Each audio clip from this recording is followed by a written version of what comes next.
What's going on, dudes and dudettes? So yes, the other day, I think it was maybe Tuesday now of this week, USC did get another commitment, and three-star local offensive tackle Elijah Vaikona. Yes, I talked about him quite a bit, that he would be the fourth-generation USC college person in his family, and luckily he did make that a reality on Tuesday. So yeah, it was great to see. He's a gigantic human being already going into his senior year. He's already 6'8", almost 300 pounds, if not already over 300 pounds. So he's just going to get stronger, bigger, turn all that, kid weight into a lot of muscle once he gets into college and under the program at USC, the strength and conditioning one. And yeah, he's going to be a pretty big also guy. And yeah, 6'8" tackle kind of sounds a bit crazy, but a lot of guys pretty recently have been drafted that high. Even my Chargers in the NFL took Joe Alt, who was like 6'7" as well. Another guy like Falele. There was like a Washington guy and an Oregon State guy that were like 6'7", 6'8", and they were both drafted pretty recently. So these are pretty nice guys to take a chance on because they have been getting drafted quite a bit and do play very well for you. Maybe not on the main left tackle side, but definitely on the right tackle side if your quarterback is right-handed on the weaker side. So either way, very big pickup. They did sadly lose out. I think it was Marco Jones, the four-star edge from Northern California. He ended up picking Texas A&M, so that was like two back-to-back USC targets that ended up going to Texas A&M instead of USC, which is kind of weird. A lot of raised eyebrows here, so kind of wondering if it's just money or if Coach Mike Elko is doing his job out there and bringing in a lot of these young guys, because yeah, he did that at Duke. He was starting to build up some nice stuff, and now I guess he's doing it and trying to poach California now as well, that he's closer to the West Coast. So we'll see if those commitments stay, but yeah, it's pretty crazy to hear that, but hoping for some future commitments for USC coming up this weekend. And JJ Redick and the Lakers did add a couple more top assistants to his coaching staff. They did add the veterans Scott Brooks and Nate McMillan as some of his top assistants. I know Brooks is more of like the offensive guy, so he will handle those duties. And then also Nate McMillan is more of a defensive-minded coach, so he'll be handling that side most likely. So yeah, I heard there's some more rumors that they're going to be adding some more guys hopefully soon. But yeah, at least the Lakers staffing is shaping up pretty well. And USC's sophomore wide receiver Zachariah Branch was named to the preseason All-America team for the Walter Camp Award. Obviously goes to one of the top offensive players in college football. So yeah, not that surprised, but they're hoping for a big outbreak for him because he did very well when he was healthy his first year. So we're hoping for the same as USC Trojans fans. And yeah, speaking of those guys who are making future commitments, I believe on Friday, as you're watching this, four-star wide receiver Donovan Olagbodi will be committing somewhere. I know USC is one of his final five schools, what it looks like, and I don't know, they recently did get Corey Sims, but like I said, they're looking to maybe add 4 or 5 total wide receivers in this class. And I think one guy recently, a couple guys actually, ended up going somewhere else. So yeah, USC has had their eye on someone like Olagbodi. So hopefully he ends up being a commitment at some point on Friday. You'll probably see a short about it on this channel, but yeah, hoping for the best in that situation. I think there was also a 4-star linebacker in Christian Gass who will be committing July 20th.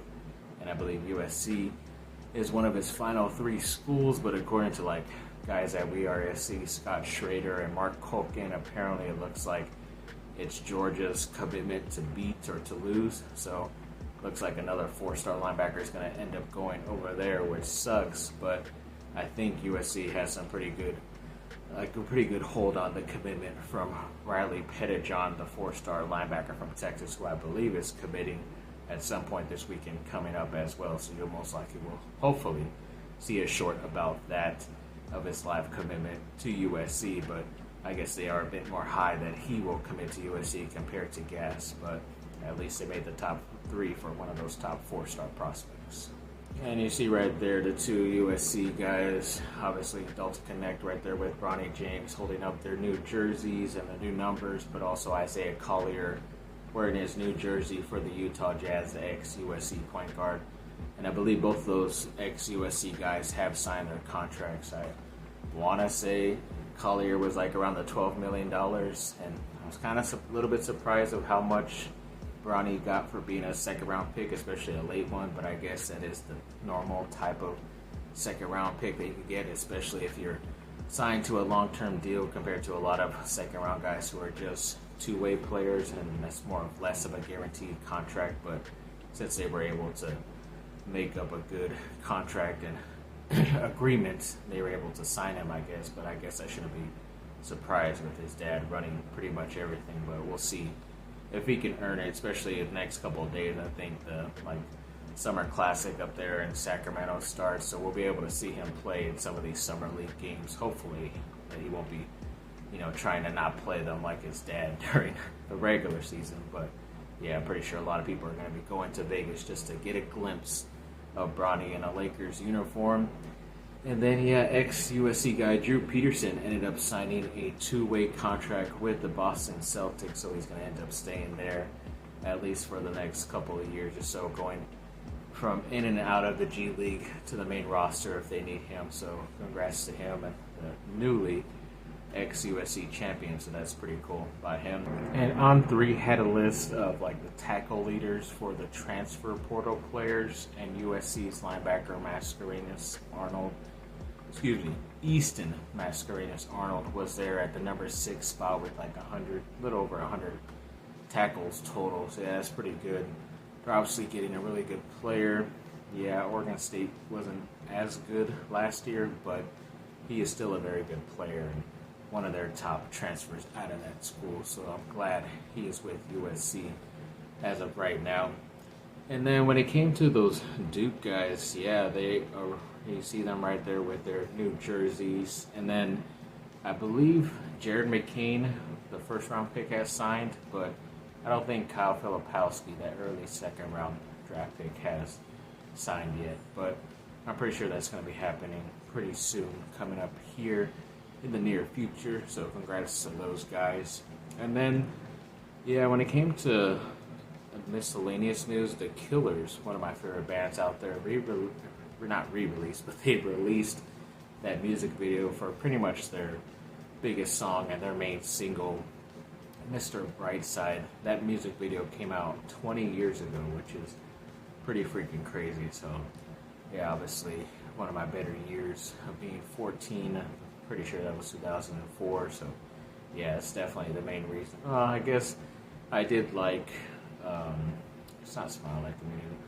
Somebody Told Me You Had a Boyfriend. I guess I liked that one, but Mr. Brightside, which I think should have been their first single, but Somebody Told Me came out first. I'm like, okay, I kind of like it, but once Mr. Brightside came out, then I'm like, yeah, I officially have to get this record. Even though back then sometimes I would just buy records, or I would have my dad buy me records for just one song, and sometimes I never really listened to any of the other songs until later in life and realized how good that CD was, which was dumb on me at the time. Sorry about that, Pops, but yeah, as of right now, that's a pretty good CD, Hot Fuss, that came out 20 some odd years ago. So yeah, that was pretty cool memory to go down on X. And then, speaking of LeBron, he did make some news where he signed that 2-year super max deal, or whatever the heck it's called, of $104 million over the next 2 seasons. I believe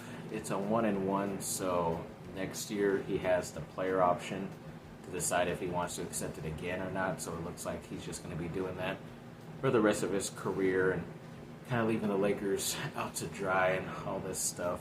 And I think he even got a no trade clause too. So unless he really fully decides that he wants to leave the Lakers, they cannot trade him unless he agrees to the trade. So that sucks in a whole different way. But overall, I just thought, I kind of wanted to write some stuff down because there was quite a bit of stuff that was the main reason why this really hurts the Lakers in the end, because there used to be just a regular number, a salary cap you couldn't reach.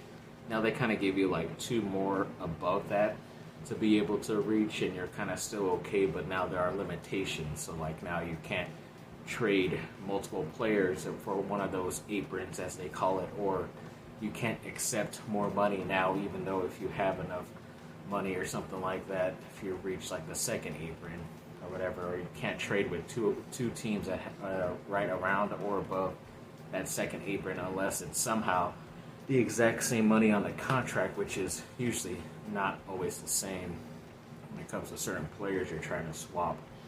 So yeah, it made it difficult. Plus, I think he kind of only said, him and his representatives kind of only said that they would be willing to take that $20 million kind of discount for the Lakers for them to sign somebody like a Klay Thompson or Harden or Valanciunas at that time, just because he always knew he was going to sign this big deal anyway. And he kind of said players that didn't really want to come and play for the Lakers. It was what it looks like, because they ended up signing cheaper deals at other places. Even just recently, Buddy Hield got traded to the Warriors, and it was kind of between the Lakers and the Warriors, but he said he wanted to go to the Warriors because he wanted to win. So I don't know if it's like Pelinka who's running the thing, if it's Jeannie Buss that rubs people the wrong way, or if it's just LeBron still rubbing people the wrong way, even though this is supposedly Anthony Davis's team for the future, and now it kind of really doesn't seem like it. It's still being run by the puppet master in LeBron and his people. But I don't know. I guess we'll see how this season turns out, and I think they can still make a trade, because before he signed, they could have added somebody for a certain amount, like in a sign-in trade from a team, and still had about a little bit over $5 million or something else to add another free agents if they were determined to go play on a winning team with, a really good player coming in through that sign-in trade. So they would have probably accepted a lower deal just to do that for the Lakers. But now I don't even think they can do that technically. They'd have to do some trades, and I think a lot of those guys, because they accepted the player options who were on the team last year, there's like hardly any space to add people anyway, so you'd have to let one of those guys go if you wanted to just add somebody or make a trade and you got another person back. But like I said, he's probably going to take a little bit less, so they're not right above that second apron. So then like at some point later in the season, if they add somebody on a minimum deal, like a really cheap deal, then that's fine. Or if they make a trade, they're able to take back just a very little bit if that's the case. But their best case scenario is to trade multiple players, like 2 to 3 players for one player in a trade this summer. I guess there's still a possibility that could happen this summer.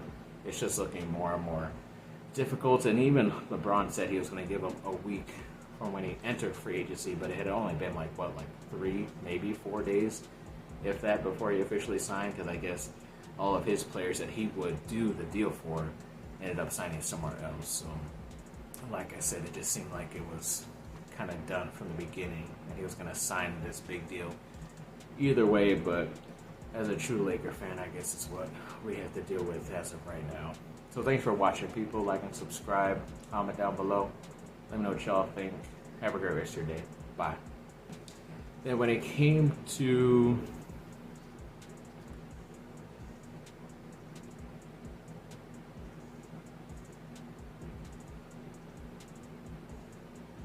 and yes, On3 put up a leading